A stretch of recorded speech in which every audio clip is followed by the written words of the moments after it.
नमस्कार दोस्तों, स्वागत करती हूँ आपका बुक ऑडियो पर किताबों और कहानियों की बोलती दुनिया।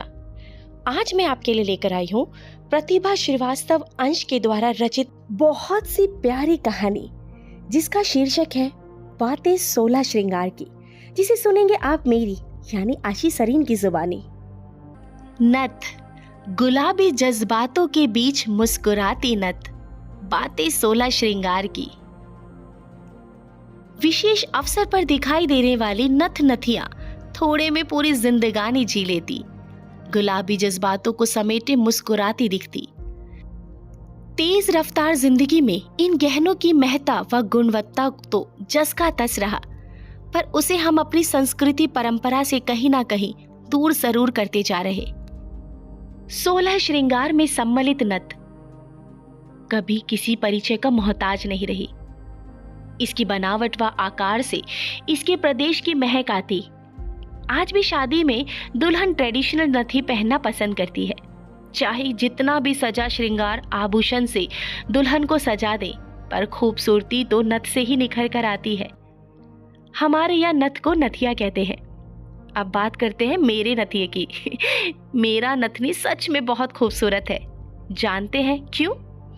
क्योंकि इस नथ के साथ जुड़ी अनेकों भावनाएं हैं मेरी। लाल व उजले मोती से सजी मेरी नथनी साधारण होते हुए बहुत आकर्षक है। तीज, करवा चौथ व दीपावली पर इसे पहनना नहीं भूलती, और जितने बार पहनती एक नई याद के साथ उसे अपने पास सुरक्षित रखती जाती। जानते तो होंगे कि नथ पहनने की तैयारी माँ बाप पहले से ही कर देते हैं, नाक छिदवाकर।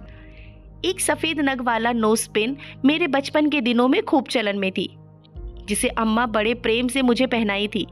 नोज पिन से ध्यान आया, अम्मा अब तक मोती का नोज पिन पहनती है। गहने हम बदल बदल कर पहनते हैं, पर इस मामले में भी नाक जरा स्वाभिमानी है। और हो भी क्यों ना, नाक जो ठहरा, जो एक बार डल गया सो डल गया। हाँ, मेरे बचपन से मेरे बच्चों के बचपन तक अम्मा ने अपनी नोज पिन नहीं बदली। अम्मा कहती है, हिंदू संस्कृति अनुसार नाक छेदना आवश्यक होता है, उससे शुद्धिकरण होता है। आज कान में कई कई छेद करवाने का फैशन है, पर नाक में एक छेद भी बर्दाश्त नहीं होता। मुझे तो याद भी नहीं कि मेरा नाक कब छिदा था, पर हाँ, मेरी बेटी का अब तक नहीं छिदा। कुछ काम समय रहते ही कर लेना चाहिए, टालते रहने से कभी कभी वो काम सदा के लिए टल जाता है। जैसे मेरी बेटी का नाक छिदवाना। अब जब वो सयानी हो गई है, उसे फैशन का ज्ञान हो गया है, ऐसे में जब भी नाक छिदवाने की बात करती तो वो नाराज होती, कहती चिंता ना करो, प्रेस वाला नथ पहन लूंगी, और मैं चुप हो जाती। संस्कृति परंपरा भी ना आज के फैशन के सामने बौना होता जा रहा। अपने ही घर से संस्कृति का पलायन होते देख अम्मा गुस्सा हो ढेरों बातें सुनाती, संस्कृति व परंपरा का वास्ता देती, और मैं जी जी करके सुनती रहती। उनसे कैसे कहूं, संस्कार, संस्कृति, परंपरा का पाठ समय रहते नहीं पढ़ाई हमने। खैर, यह हाल सिर्फ एक बेटी का नहीं, बल्कि ऐसे अनगिनत बेटियां हैं। और बेटियां ही क्यों, स्त्रियां भी हैं जिनकी नाक सूनी रहती है, पर इस बात की उनको परवाह तक नहीं। वैसे अभी कुछ वर्ष पहले इन लड़कियों ने सानिया मिर्जा के नोज रिंग को खूब फॉलो की थी। कुछ समय के लिए तो ऐसा लगा कि बीता समय वापस आ गया, पर मैं गलत थी। मैं जब भी अपनी ज्वेलरी बॉक्स में नथ को देखती तो ऐसा लगता जैसे वो मुंह चिढ़ाकर कह रही हो, संस्कार संस्कृति की बातें करने वाली लेखिका महोदया, क्या हुआ, आप तो अपने ही घर में क्यों नहीं सेज पाई अपने घर, अपने प्रदेश, अपने देश की संस्कृति को? और मैं तुरंत ज्वेलरी बॉक्स बंद कर खुद से कहती, नहीं नहीं, ऐसा तो बिल्कुल नहीं है, नथ तो हमेशा फैशन की दुनिया का राज रहा है। अच्छे से याद है जोधा अकबर व पद्मावत फिल्म में दिखाए गए नथ की कितनी डिमांड थी बाजार में, और आज भी पसंद की जाती है। और इस तरह मैं नथ के बारे में और सोचने लगती।